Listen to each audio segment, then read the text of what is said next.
One of the highlights of O'Fallon is the city's remarkable landscaping. But for flowers to thrive throughout the summer, their journey has to begin in the greenhouse well before spring. We'll take an empty greenhouse and fill it with about 16,000 flowers that will grow either from seed or we purchase as a small plug and plant them and grow them out to a size where we can put them out in the landscape. And we use all these flowers at City Hall and the Renaud Center, the O'Fallon sites off Highway 64, where the big O'Fallon sign is. We use them all around town. Annual flowers, they give color through the entire growing season. We'll also create our baskets for Main Street in the greenhouse. Every February, once greenhouse heaters and sprinklers are tested, seed planting can begin inside a custom seed germination tent. It's a plastic covered shell that has heat cables underneath. It has a small mister irrigation system in that also, and we flat out all of our seed.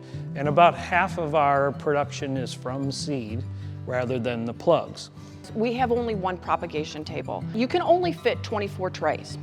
So what I'm seeding today is going to take 10 trays. Now in 2 weeks, I have another 18 trays of flowers that I'm going to have to seed. There's a lot of thought that goes into how we seed. We target our planting time for about April 25th. Usually April 15th is a frost-free date, but you can't count on that. There are certain flowers that can handle a little bit of cold, petunia being one. The ones that won't tolerate cold, if it gets down to 50 degrees, they're not happy.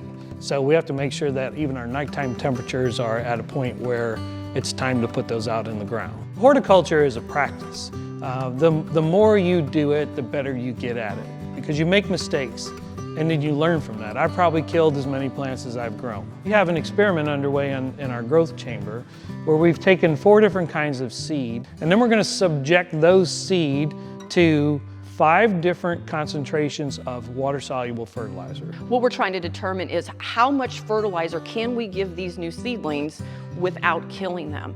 And then we'll, kind of monitor them and see how well that they grow. I have a control study in there as well that I did not give any fertilizer to. And then by the time then we take our regular crop off the table and start transplanting, then we'll have an idea of, okay, how much fertilizer are we going to give them right off the bat. And there's a great deal of debate.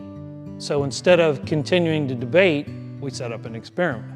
And even though I've been doing this for 30 years, we'll probably all learn something from what we're about to try. Well, we thrive on the compliments that come from people. Typically, August is the month when the phone starts to ring.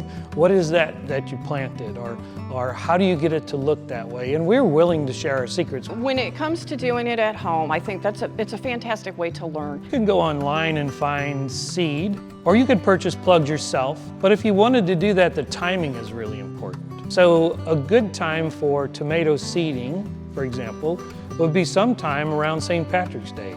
And I know that might not seem right, but you still have to take care of them until it's time to finally go outside. You've got to have the right temperatures. You might have to have supplemental light. So temperature, light, and moisture. The other thing is once they've germinated, you want to make sure that they are getting the proper amount of moisture so that they don't die.